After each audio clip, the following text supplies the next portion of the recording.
look at that question, the first thing I think about is within the New Zealand context. So if we look at Wellington, for example, there are a lot of Māori from different places here. Only 7% of Māori people living in Wellington are mana whenua. So what about the others? Māori who live here that are not mana whenua don't have rights to decide what happens to the whenua, to the resources, those types of things, but they have a right to be able to access healthcare, social services. They have a right to have their voices heard when it comes to like town planning and all of these types of things. And yet local government tends to just speak directly to mana whenua. So there's a little bit, I think, of work that needs to be done around how do we respect mana whenua, but also ensure that all Māori voices are being heard, because we do have a treaty right to be treated equally and to have tino rangatiratanga, so have our voices heard and be decision makers. I think it's about 40% of the Māori in Hamilton are mana whenua, so a very different context there. So I think it's an important kind of question to address really within Aotearoa, but then also when we see inappropriate behaviour overseas, where we saw that recent example of Māori trying to claim whenua in Australia. We often see, we go to other places and we'll get a pōwhiri in another country and we'll whose whenua is this? So I think there are lots of examples where we need to be better connected to our own values and the real essence of tikanga, not just the ritual of it. So people who may not have had been comfortable enough to openly, expressively be Māori in Aotearoa are learning what it is to be Māori in somebody else's whenua without perhaps like a critical consciousness about their specific role, about the role of manuhiri, haukainga, and how to be a good manuhiri when you're not the haukainga.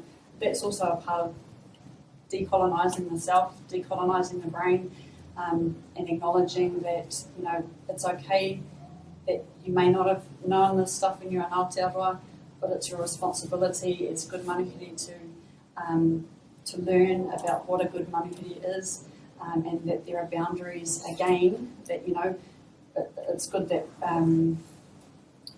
that we can live with the boundaries of our decision to not be in our own whenua.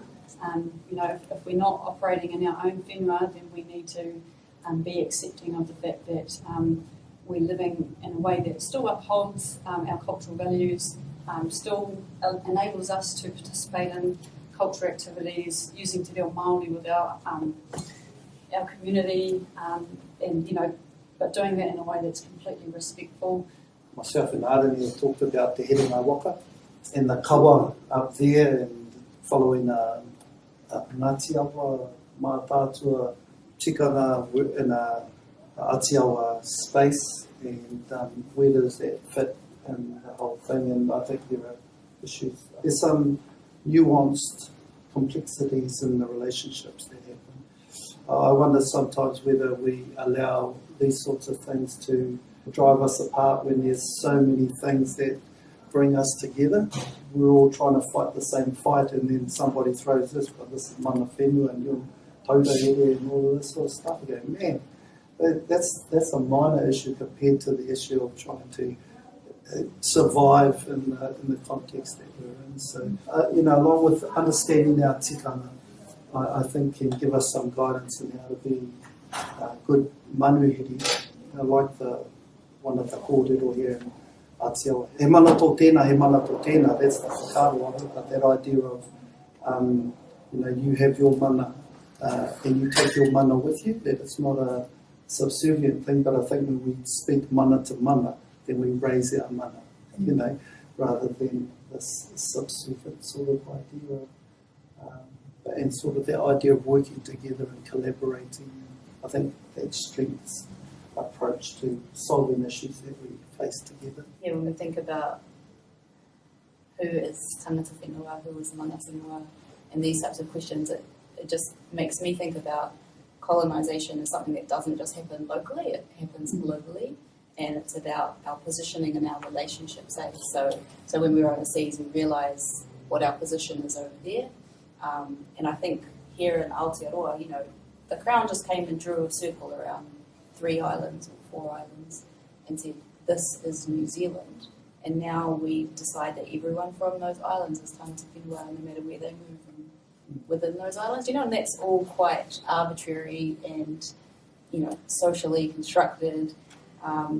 And then we have our relations from across Te Monanui Akiwa who come here and we're like, no. You're not tangata whenua. So I do like the idea of tangata moana, and I, particularly when you think about New Zealand realm, includes other nations, and New Zealand's colonial forces and influence on other parts of the world often displaces people and they end up in Aotearoa. So understanding globalisation, understanding colonisation, imperialism as global forces that displace people, I think helps us create relationships across difference.